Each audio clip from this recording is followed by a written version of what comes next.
Prince William wasn't prepared for this. Everyone was waiting for Princess Anne to speak. When she finally rose, she wasn't emotional. She didn't need to be.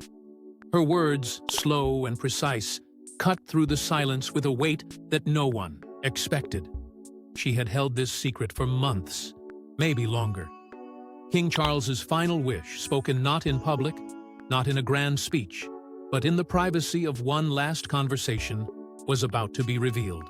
And when she said it aloud, it wasn't the Queen Consort who broke down, nor Prince Edward, nor the aides quietly standing along the walls. It was William. He blinked fast, his jaw tight, eyes fixed on the floor as if looking anywhere else would make it worse. But nothing could prepare him for what he'd just heard. This wasn't about inheritance. This wasn't about succession. It was something far deeper, something personal.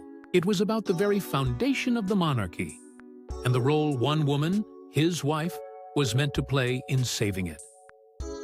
Anne's voice didn't shake. That wasn't her way. But as she delivered the king's last words, there was a noticeable shift in the air, like the walls themselves had leaned in to listen.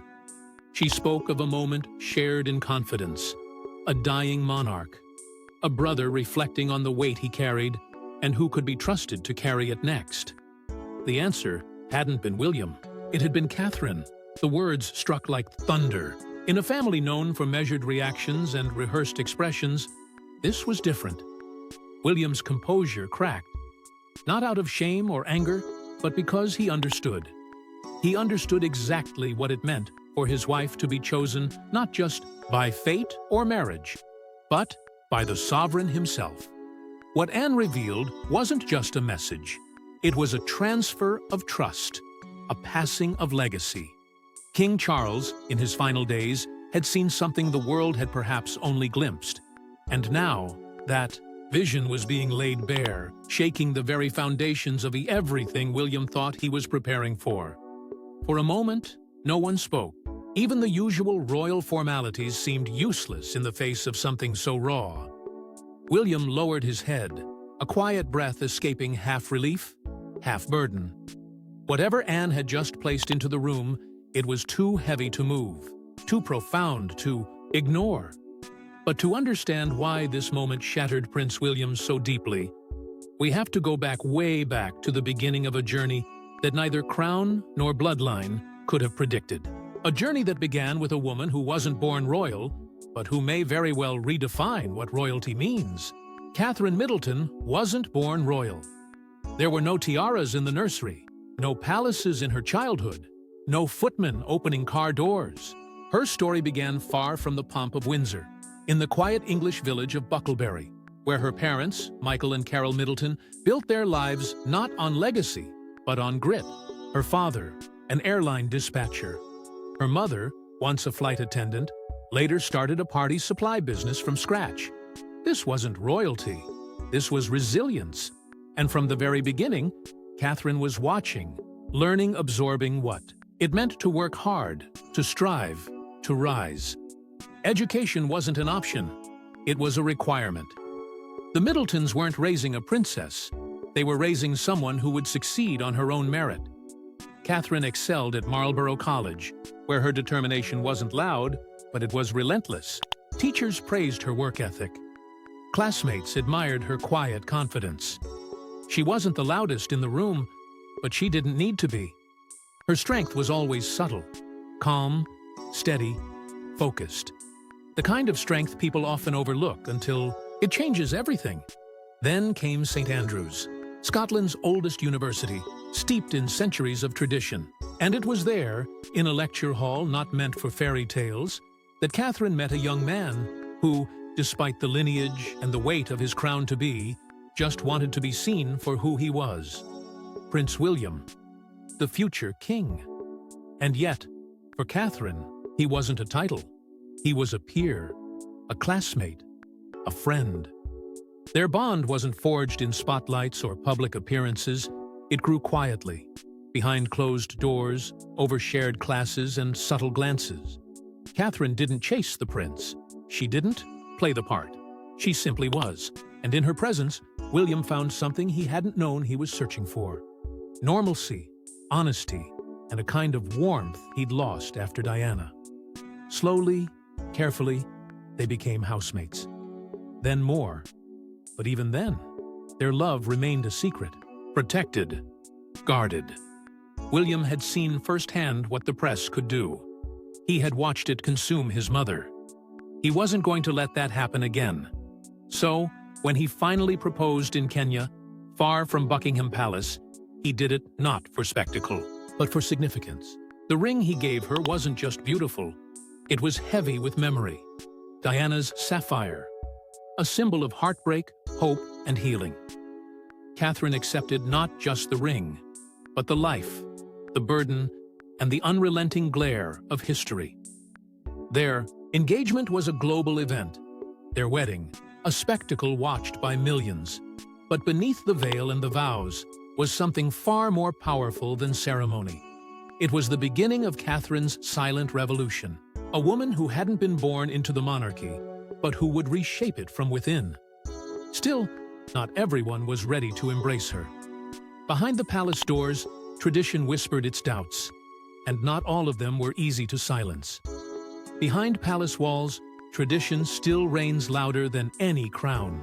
And while the world celebrated Catherine's elegance and poise, not everyone in the royal household was convinced. Among those who watched with a colder eye was Camilla. The woman who had fought decades to earn her place beside the king wasn't ready to hand the spotlight to a newcomer, especially one who hadn't been born into nobility. In Camilla's world, titles were inherited, not embraced. Class was a birthright, not a character trait. And Catherine, the daughter of a self-made party planner, didn't quite fit the mold. The tension was never explosive, but it was there, unmistakable. In whispered comments, in stony silences, in the unspoken expectations that Catherine would follow, not lead. Camilla, shaped by years of whispers and wounds, viewed her own journey through a prism of pain and, perhaps, fear. She had clawed her way through the court of public opinion. And now, here was Catherine, younger, admired, and with a kind of natural connection to the public that Camilla had never truly possessed. It wasn't jealousy, it was preservation. Camilla had spent her life waiting to be accepted. She wasn't going to lose the throne of favor to someone who'd only just arrived, but Catherine didn't push back. She didn't play games. She didn't try to win over the room with grand gestures or charm. She simply showed up. She listened. She worked. Quietly, consistently, and without complaint. Where others spoke, she acted. Where others demanded, she offered. And that unnerved people far more than any rebellion could have. Her strength wasn't loud, it was unwavering. And slowly, that strength began to shift the room. Staff who once doubted her started turning to her. Advisors who once looked past her began to lean in. Even Camilla, though never openly expressive, began to soften. Perhaps it was in the way Catherine carried herself during state functions. Perhaps it was how she never sought sympathy, even when the pressure mounted. Or perhaps it was the realization that Catherine wasn't there to steal the spotlight, she was there to steady the crown. By the time Catherine became Princess of Wales, the transformation was complete. The girl from Bucklebury was no longer the outsider. She was the center. Not because of title or inheritance, but because the monarchy needed someone exactly like her, unshaken, selfless, and quietly relentless. She had entered the palace as an Iashohe unknown. She now stood at its heart. Still, it wasn't until the diagnosis, until the storm, that no protocol could control, that the world truly understood the fire burning beneath her grace. On March 22, 2024, the world froze. Catherine, Princess of Wales, appeared on screen not in regal splendor, but seated quietly in the gardens of Windsor. No pageantry, no orchestration, just nature, her calm presence, and a truth no one was prepared to hear. Her voice trembled as she spoke, her eyes heavy with the weight of a storm she could no longer keep hidden. She had cancer. The words were gentle, almost whispered. But their impact was thunderous. In that moment, the distance between royalty and the public vanished. She wasn't a princess. She was a mother, a wife, a woman facing something far more terrifying than protocol or scandal. And she was doing it publicly, with nothing but courage to hold her steady. The reaction was immediate. Stunned silence gave way to an avalanche of support. Messages poured in from across the world, from global leaders to school children, celebrities to soldiers. Social media, so often cruel and chaotic, became a sanctuary of compassion. People didn't see a crown. They saw a reflection of themselves, a reminder that even those in palaces are not immune to pain. And somehow, through the grief and shock, Catherine gave the world a rare kind of strength, quiet, grounded, and deeply human. But what made her announcement unforgettable wasn't just the revelation. It was what followed. Catherine didn't retreat. She didn't vanish behind palace walls or cancel her commitments. Even as she underwent treatment, she showed up sometimes virtually, sometimes quietly, but always present. There were no press releases detailing her struggle, no dramatized accounts from insiders, just a consistent presence, a woman carrying both a nation's hope and her own private fears, and doing so with grace.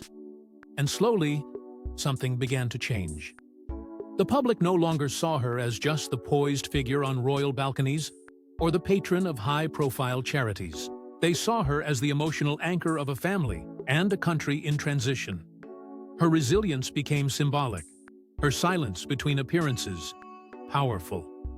Every update, every smile during recovery, every moment of quiet strength reminded people that leadership isn't always about words or speeches. Sometimes it's about standing tall when the world expects you to fall. In that vulnerable, unscripted video, Catherine didn't just share a diagnosis, she shared herself. And the result was a wave of collective resolve from strangers and citizens alike that mirrored her own. For the monarchy, which has often struggled to seem relevant in a rapidly evolving world, this was more than a moment of sympathy. It was a turning point. It was the day Catherine didn't just belong to the institution, she became its heart. And it was this unbreakable strength that Queen Elizabeth saw coming long before the world did. She told only one person, Princess Anne, not the Prime Minister, not the Archbishop, not even Charles. It was Anne who heard Queen Elizabeth's final, unfiltered thoughts on the future of the monarchy. And what she revealed would challenge everything the royal family thought they knew about succession, loyalty, and legacy. It wasn't William the Queen placed her deepest hopes in, it was Catherine. It happened during one of their many quiet conversations, long after the cameras had left, far from the grand halls of Buckingham, just the Queen and her daughter, in a room filled more with memory than protocol. Elizabeth, ever the strategist, ever the symbol of restraint, didn't speak lightly. But her words this time were different. They were personal and powerful. She said Catherine had something no title could bestow: an unshakable presence, a grace that didn't demand attention but earned reverence, a quiet power that could anchor the monarchy in a century that no longer bowed for crowns. Anne, ever the loyal enforcer of her mother's discipline, listened, and she remembered. For months, even after the Queen's death, she said nothing. Not out of fear, but out of timing. The royal family was unraveling Harry and Meghan's exile, Andrew's disgrace, Charles's battles with both health and history. It wasn't the right moment. But when the king passed, when grief cast a shadow so thick it silenced even the most seasoned courtiers, Anne knew it was time. And so, during the same fateful meeting where Charles's final wish was revealed, she stood and delivered another. Anne's voice didn't waver, but her words landed like thunder. Our mother believed the monarchy would survive because of Catherine. Not William, not herself. Catherine. A woman who had never asked for power but carried it as if she was born into it. The reaction was immediate and devastating. William, already hollowed by grief, didn't speak. He didn't need to.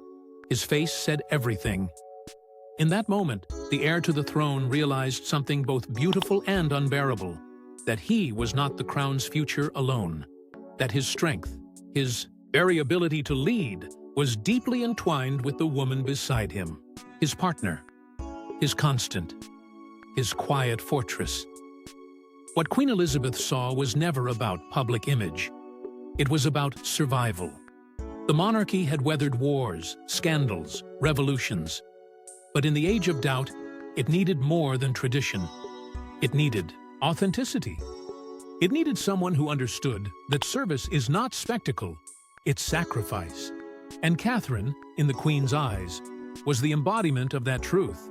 But Queen Elizabeth wasn't the only one who saw something remarkable in Catherine. Princess Anne never speaks without purpose. Every word she utters is measured, every gesture deliberate. In a world where titles often overshadow substance, Anne has always been the rare exception, unimpressed by flash, unwavering in duty, and ruthless in her honesty. So, when she began to speak of Catherine, the palace didn't just listen. It leaned in. Their bond wasn't forged in photo ops or flashy charity events. It grew in the background, steady, quiet, earned. Two women who understood what it meant to serve without applause. Two women who never needed headlines to validate their worth. Anne, the relentless workhorse of the monarchy, saw in Catherine a rare kind of mirror. Not in personality, but in principle. The same grounded poise. The same refusal to crumble under scrutiny. The same belief that royalty means responsibility, not recognition. And though Anne rarely offers public praise, her actions said what her words didn't. She began to appear more frequently beside Catherine, not out of obligation, but out of alignment. At joint engagements, their chemistry wasn't performative, it was efficient, focused, real. Their initiatives often overlapped, blending modern outreach with traditional causes. It wasn't coincidence, it was trust. Behind closed doors, Anne quietly became a mentor. Not the kind who gives long speeches or dramatic declarations, but one who watches, corrects when needed, and guides by example. And Catherine, never one to force closeness, followed Anne's lead with respect. What emerged was a rare alliance within the royal family, one rooted not in blood, but in belief. A belief that if the monarchy was to have a future, it couldn't be carried by charm alone. It would take substance.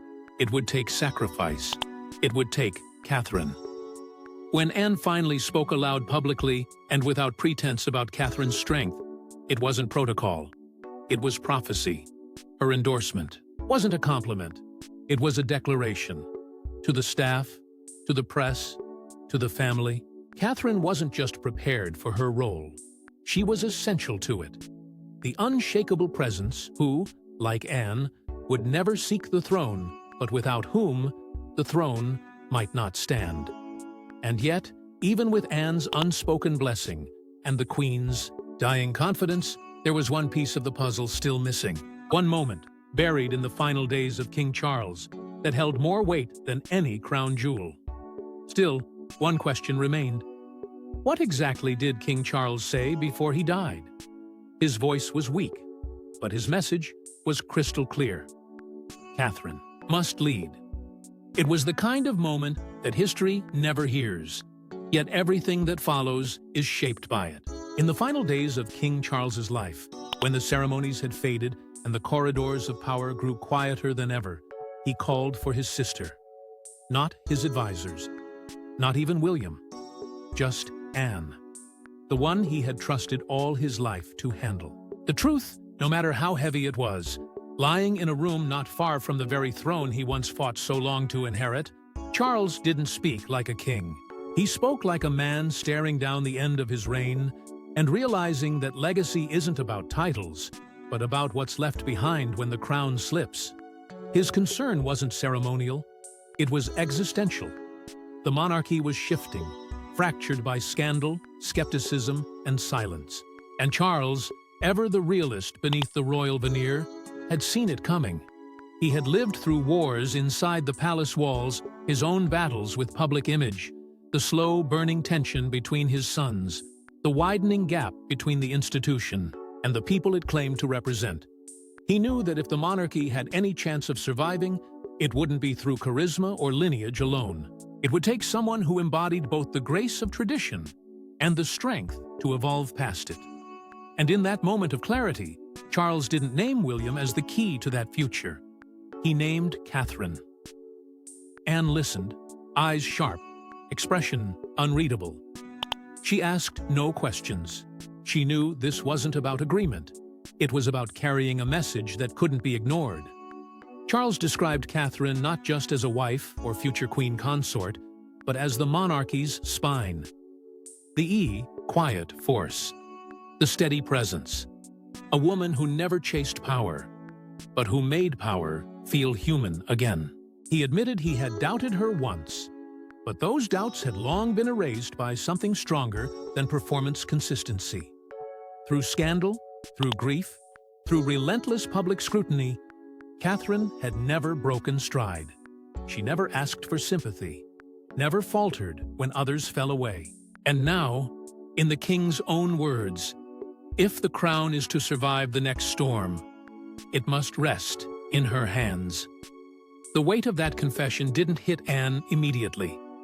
But later, when the time came to repeat it, to say aloud what the king had entrusted to her, it nearly crushed her. Not because she didn't believe it, but because she knew what it meant. That the future of the monarchy rested not on bloodline alone, but on strength of spirit, on Catherine. And when the public found out, everything changed. The Queen had spoken, the King had confirmed, and the people, they listened. When Anne shared the monarch's final wish, it rippled far beyond the palace walls.